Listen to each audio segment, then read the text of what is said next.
యం బ్రహ్మా వరుణేంద్ర రుద్రమరుతస్తున్వంతి దివ్యైస్తవైః వేదైః సాంగపదక్రమోపనిషదైః గాయంతి యం సామగాః ధ్యానావస్థితతద్గతేన మనసా పశ్యంతి యం యోగినో యస్యాంతం న విదుః సురాసురగణా దేవాయ తస్మై నమః.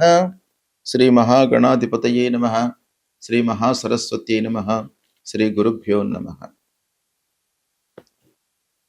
శుక్రగోచారము అంటే శుక్రుడు రాశి మారుతున్నటువంటి సందర్భంలో జాతకునికి ఎలాంటి ఫలితాలు ఇస్తాడు? శుక్రుడు శుభగ్రహము కాబట్టి శుక్రుడి యొక్క సంచారము తద్వారా కలిగేటువంటి ఫలితాలు మనకు చాలా ముఖ్యమైనటువంటివి. ప్రతి మనిషి కూడాను జీవితంలో సుఖమయమైనటువంటి ఒక అర్థవంతమైనటువంటి జీవితాన్ని గడపడానికి శుక్రుడి యొక్క అనుగ్రహము అంటే మన జన్మ జాతకంలో శుక్రుడు మంచి స్థానాలలో ఉండడము, గోచార రీత్యా మంచి స్థానాలలో శుక్రుడు సంచరించడము, ఇది చాలా ఆవశ్యకమైనటువంటి విషయం. కనుక శుక్రుడి యొక్క ఫలితం పైన మనము ఫోకస్ పెడదాం. శుక్రుడు ముఖ్యంగా మనకు ఎలాంటి ఫలితాలు ఇస్తాడు జాతకంలో లేదా గోచార రీత్యా సంచరిస్తున్నప్పుడు అనే విషయాన్ని మనం చూసినట్టయితే శుక్రుడు ముఖ్యంగా మనకు సౌఖ్యాన్ని, సంతోషాన్ని, ఆనందాన్ని ఇచ్చేటువంటి గ్రహం. అదేవిధంగా సంతోషము జీవితంలో ఉండాలి అనంటే కొంతవరకు ధనం కూడాను మనకు ప్రాప్తమై ఉండాలి, అంటే సంప్రాప్తం కావాలి. దానికి కూడాను కారకుడు శుక్రుడు, వివాహ కారకుడు శుక్రుడు, దాంపత్యము అన్యోన్యముగా ఉండడానికి అన్ని విధాలుగా సహకరించేటువంటి గ్రహము శుక్రగ్రహము. ప్రేమ వ్యవహారాలు, వాహనాల విషయం మూలకంగా మనకు సంతృప్తి జీవితంలో పొందడము, స్త్రీల విషయంలో మనము సంతోషంగా ఉండడము, స్త్రీల మూలకంగా మనకు పనులు నెరవేరడము, విలాసవంతమైనటువంటి జీవితం గడపడము, ఒప్పందాలు చేసుకోవడం, ఆర్థిక ఒప్పందాలు కానివ్వండి, పని విషయంలో ఒప్పందాలు కానివ్వండి, వీటన్నిటికీ కూడాను శుక్రుడు కారకుడు అన్నమాట. అంతేకాకుండా జీవితంలో ఆనందము, శృంగారము, అలంకారము, వ్యాపార విషయంలో లాభాలు, ఇవన్నిటికీ కూడాను కారకుడు శుక్రుడు. అలాంటి శుక్రుడి యొక్క గోచారము ఎలా ఉంది, అన్ని రాసులకు, ద్వాదశ రాసుల వారికి ఎలా ఉంది అనేటువంటి విషయం మనము తెలుసుకుందాం. వృశ్చిక రాశి వారికి శుక్ర గోచారం ఎలా ఉందో తెలుసుకుందాం. 14 మే 2026 నుండి 8 జూన్ 2026 వరకు శుక్రుడు మిథున రాశిలో సంచరిస్తున్నాడు. మిథున రాశి బుధుని యొక్క క్షేత్రం, అంటే బుధుని యొక్క రాశి లోపల శుక్రుడు సంచరిస్తున్నాడు, మిత్రస్థానంలో సంచరిస్తున్నాడు. అయితే వృశ్చిక రాశి వారికి మిథున రాశి ఏమవుతుంది? అష్టమ స్థానం అవుతుంది. అష్టమ స్థానంలో సంచరిస్తున్నాడు. అష్టమ స్థానము గోచార రీత్యా శుక్రుడికి శుభస్థానం. అయితే సహజంగా 8వ స్థానంలో మనకు దుస్థానంగా మనం పరిగణిస్తాం. అయినప్పటికీ శుక్రుడి విషయంలో గోచార ఫలితాలు అష్టమ స్థానంలో మంచి ఫలితాలను ఇచ్చే అవకాశాలే ఉంటాయి. ఇకపోతే మిథున రాశిలో సంచారము, వృశ్చిక రాశికి అధిపతి కుజుడు కనుక శత్రుస్థానం లోపల సంచరిస్తున్నాడు. ఇవన్నీ కూడాను మనం పరిగణనలోకి తీసుకున్నట్టయితే కొంత ఆరోగ్యంపై మీరు శ్రద్ధ వహించాలి, ఓవర్లుక్ చేయకూడదు, ఆహార నియమాలను పాటించండి. వర్క్ లోడ్ పెరిగినప్పటికీ కొన్ని అనుకోని ఆటంకాల మూలకంగా మానసికమైనటువంటి ఇబ్బందులు తలెత్తే అవకాశము ఉంది. చిన్న చిన్న ఆరోగ్య సమస్యలు తలెత్తుతాయి కాబట్టి దాన్ని మీరు రెక్టిఫై చేసుకోవడానికి ప్రయత్నాలు చేస్తూ ఉండండి. ఇక దాంపత్యం లోపల చిన్నపాటి మనస్పర్ధలు, అపార్థాలు గ్యాప్ ఏర్పడేటువంటి అవకాశాలు ఉన్నాయి భార్యాభర్తలకు. కాబట్టి దాన్ని మీరు ఆ సమస్యలను డీప్గా డిస్కషన్లోకి తీసుకొని వెళ్లకుండా మీరు జాగ్రత్త పడడం చాలా మంచిది. ఇక సహనం చాలా అవసరము ఈ సమయం లోపల మీకు. ఇకపోతే ఆకస్మికమైనటువంటి ధనలాభం కూడాను కనబడుతుంది. ఎల్ఐసి రంగంలో ఉన్నటువంటి వాళ్లకు, తర్వాత ట్యాక్సేషన్లో ఉన్నటువంటి వాళ్లకు, వారసత్వంగా వస్తున్నటువంటి ఆస్తుల విషయంలో మీకు చాలా పురోగతి కనబడుతుంది ఈ సమయం లోపల. మానసిక ఆందోళన మట్టుకు ఉంటుంది ఈ సమయంలో, కొంత జాగ్రత్తలు తీసుకోండి. ఇక ఓవరాల్గా చూసినట్టయితే వ్యాపారస్తులకు బాగానే కనబడుతుంది. అనవసరమైనటువంటి ఖర్చులను కొంచెం తగ్గించుకున్నట్టయితే మీరు సంతృప్తిగా ఉంటారు. కోర్టు వ్యవహారాలలో పనులు కొంత ఆలస్యంగా జరుగుతుంటాయి.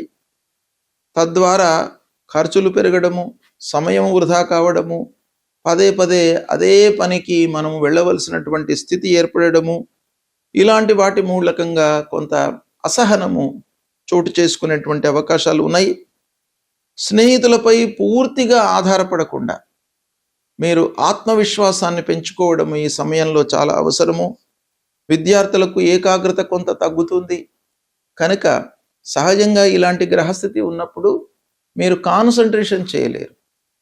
కనుక మీరు ఏం చేయాలి? మీ వైపు నుండి ప్రయత్నాలు బాగా చేసుకోవాలి. ఉద్యోగస్తులకు వర్క్ లోపల ప్రెషర్ పెరుగుతుంది. దూర ప్రయాణాలు చేసేటప్పుడు కొంత జాగ్రత్తలు తీసుకోండి.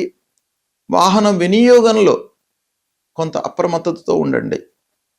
ఇకపోతే కుటుంబంలో చిన్న చిన్న విభేదాలు వచ్చే అవకాశాలు ఉన్నాయి.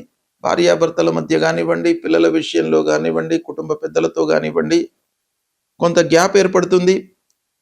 ఇక స్త్రీల విషయం లోపల మనం ఆలోచించినట్టయితే ఓవరాల్గా మహిళలకు ఈ సమయము అనుకూలంగానే ఉంటుంది. అయితే పాత సమస్యలను మీరు మళ్ళీ మళ్ళీ ఆలోచించకుండా ఉండాలి.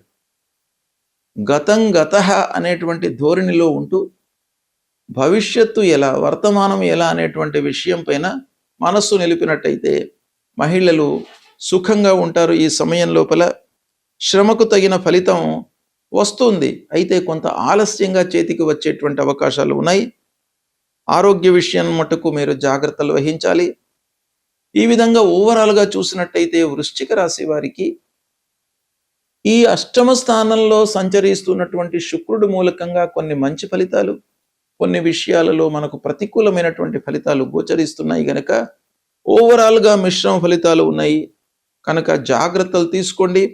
సహనంతో ఉండడం చాలా ముఖ్యం. శుక్ర గోచారము అత్యంత ప్రాధాన్యతను సంతరించుకున్నటువంటి సంచారము. శుభగ్రహాలలో శుక్రుడు చాలా ముఖ్యమైనటువంటి గ్రహము.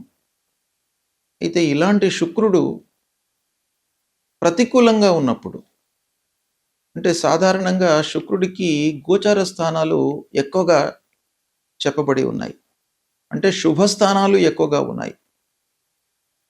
12 స్థానాల లోపల 9 స్థానాలలో సంచరిస్తున్నటువంటి సమయంలో శుభ ఫలితాలను ఇస్తాడు.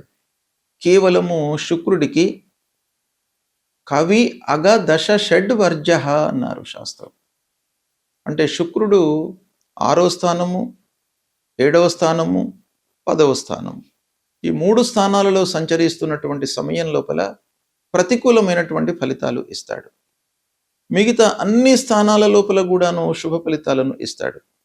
అంటే దాదాపు 9 స్థానాలలో శుభ ఫలితాలను, 3 స్థానాలలో సంచరిస్తున్నప్పుడు ప్రతికూలమైనటువంటి ఫలితాలను ఇస్తాడు. అంటే సాధారణంగా శుక్రుడి యొక్క సంచారము 75% మనకు మంచి ఫలితాలను ఇచ్చే అవకాశాలు ఉంటాయి. అయితే ఈ స్థానము, గోచార స్థానము ఒకటే కాకుండా రాశి అధిపతి, మన రాశికి అధిపతి ఎవరు, ఈ శుక్రుడు మన రాశికి ఎలాంటి సంబంధం ఉంది, శుక్రుడు ఏ రాశిలో సంచరిస్తున్నాడు, ఈ సంచరిస్తున్నటువంటి సమయంలో ఏదైనా పాపగ్రహ వేద ఉందా, విపరీత వేద ఏదైనా ఉందా, వీటన్నిటిని కూడాను పరిగణనలోకి తీసుకోవాలి. ఓవరాల్గా మనకు ప్రతికూలంగా ఉన్నప్పుడు మనం ఏం చేయాలి?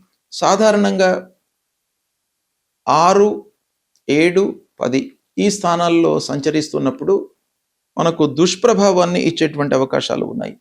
తద్వారా ఎలాంటి ఫలితాలు వస్తాయి దుస్థానాలలో సంచరిస్తున్నప్పుడు అనంటే, ఖర్చులు పెరుగుతాయి, మానసికంగా ఒత్తిడి పెరుగుతుంది, దాంపత్య విషయాలలో కొన్ని ఇబ్బందులు. శుక్రుడు దాంపత్యానికి కారకుడు. కాబట్టి మనకు గోచార రీత్యా ప్రతికూలంగా సంచరిస్తున్నప్పుడు భార్యాభర్తలు కొంచెం సహనంతో ఉండాలి. అంటే వాళ్ళ విషయం లోపల కొంత జాగ్రత్త అవసరము. విలాసవంతమైనటువంటి ఖర్చులు పెట్టిస్తాడు. కాబట్టి ఆ ఖర్చుల నియంత్రణ కూడాను మనకు అవసరము. అయితే ఇవన్నీ ఉన్నప్పటికీ పరిహారం మనం ఏం చేసుకోవాలి అనేటువంటి విషయం కూడాను ప్రధానమైనటువంటి అంశము. అయితే శుక్రుడు ప్రధానంగా ప్రతికూలంగా ఉన్నప్పుడు మనము శుక్రుడికి సంబంధించినటువంటి మూలమంత్ర జపం చేసుకోవడము,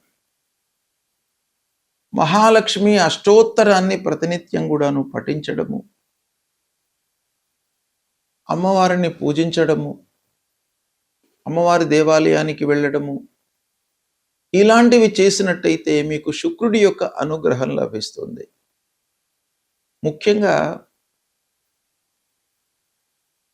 తెల్లటి వస్త్రాలను మీరు ఎక్కువగా ధరించండి ఈ సమయం లోపల. తద్వారా మీకు శుక్రుడి యొక్క అనుగ్రహం లభిస్తుంది. మీకు మంచి ఫలితాలను ఇస్తాడు.